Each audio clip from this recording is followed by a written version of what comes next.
This video is brought to you by Rocket Money. Stay tuned to find out more.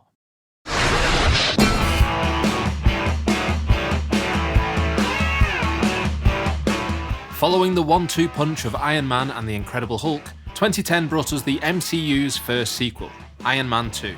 Jon Favreau returns to direct Robert Downey Jr. as the character with whom he had now become synonymous, genius, billionaire, playboy philanthropist, Tony Stark. Iron Man's sophomore outing continues from where the first movie left off, scraping away at Stark's confident carapace to reveal his inner demons. But let's be honest, it suffers from a serious case of sequel bloat. In this series, I'm taking an in-depth look at the specific issues that inspired the Marvel Cinematic Universe, journeying back through comic book history to find the true origins of these on-screen heroes. And while this Iron Man sequel doesn't quite live up to its predecessor, in my opinion, it is remembered as an essential piece of the MCU puzzle, introducing key characters and priming audiences for the big team-up that would just blow the doors off this whole superhero movie thing. Hey heroes, I'm Josh from Panels to Pixels, and these are the comic book inspirations behind Iron Man 2.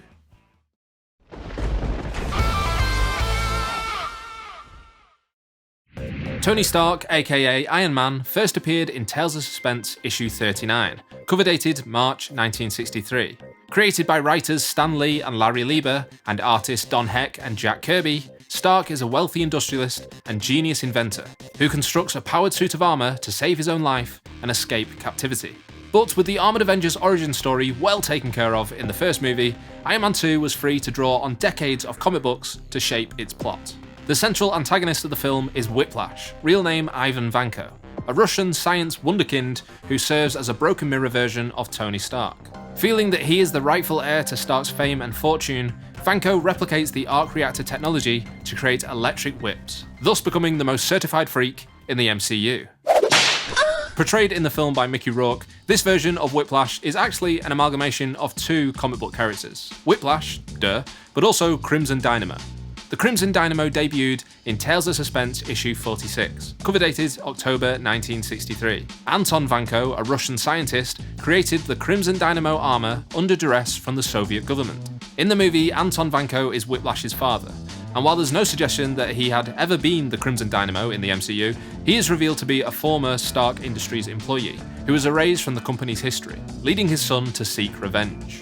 Whiplash, meanwhile, first appeared in Tales of Suspense issue 97, cover dated January 1968. Created by Stan Lee and Gene Colan, he was a weapons designer named Mark Scarlotti, who used a specialized whip as his weapon of choice. Combining the name and power set of Whiplash with the civilian identity and backstory of Crimson Dynamo proved to be a winning move for the MCU, and in 2010, Marvel Comics made Anton Vanko the new Whiplash, with an all-new armoured suit to bring the character more in line with his cinematic counterpart. This occurred in Iron Man vs. Whiplash issue 1, released the same year as the movie.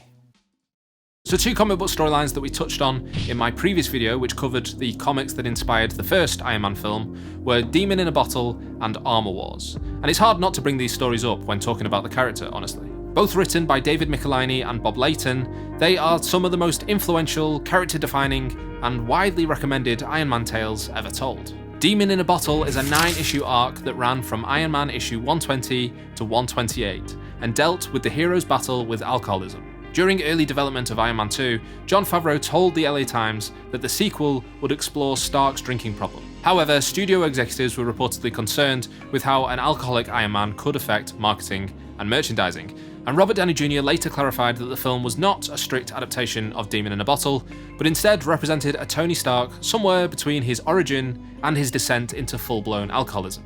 Though the storyline was ultimately downplayed for the film, Stark's predilection for partying is still evident, with the hero getting absolutely shit-faced and peeing in his own suit. Man, the early MCU could get wild sometimes, couldn't it? In an interview with MTV, Iron Man 2's screenwriter Justin Theroux acknowledged that, while Stark is shown drinking and out of control at times, the film uses palladium, a substance which is keeping the hero alive but slowly poisoning him, as a substitute for alcohol dependency. The Demon in a Bottle storyline also provided the first comic book appearance of Justin Hammer in Iron Man issue 120, cover dated March 1979. Played in the movie by Sam Rockwell, Hammer is a rival industrialist who supplies advanced weaponry to Iron Man's enemies.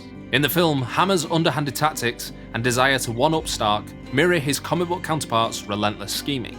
And Justin Hammer plays a crucial role in the other legendary comic book story, Armor Wars, which ran through Iron Man issues 225 to 232, published from 1987 to 1988. Written once again by David Michelinie and Bob Layton, with art this time by Mark Bright, Armor Wars deals with Stark's crusade against those who have stolen or misused his technology, paralleling his conflict with Vanko and Hammer in the movie.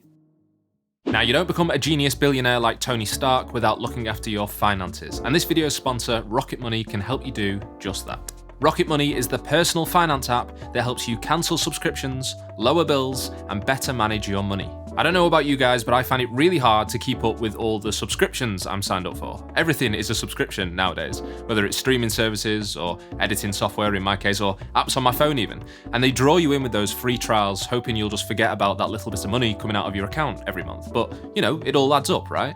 Well, here's where Rocket Money comes in. With just a few taps in the app, you can safely and securely identify recurring charges and cancel those unwanted subscriptions. And it's that easy. Rocket Money can also help save you money by lowering your bills. Just upload a photo of your bill, and by tapping a few buttons, the app will negotiate your bills for you, sparing you the hours of time you'd spend on the phone with customer service. Come on, it's 2024. I'm a millennial with social anxiety. I don't want to have to speak to anybody on the phone, quite frankly. Rocket Money has helped save its customers up to $740 a year, with over $500 million saved in cancelled subscriptions. So take control of your finances today. Go to rocketmoney.com/panels2pixels to get started for free.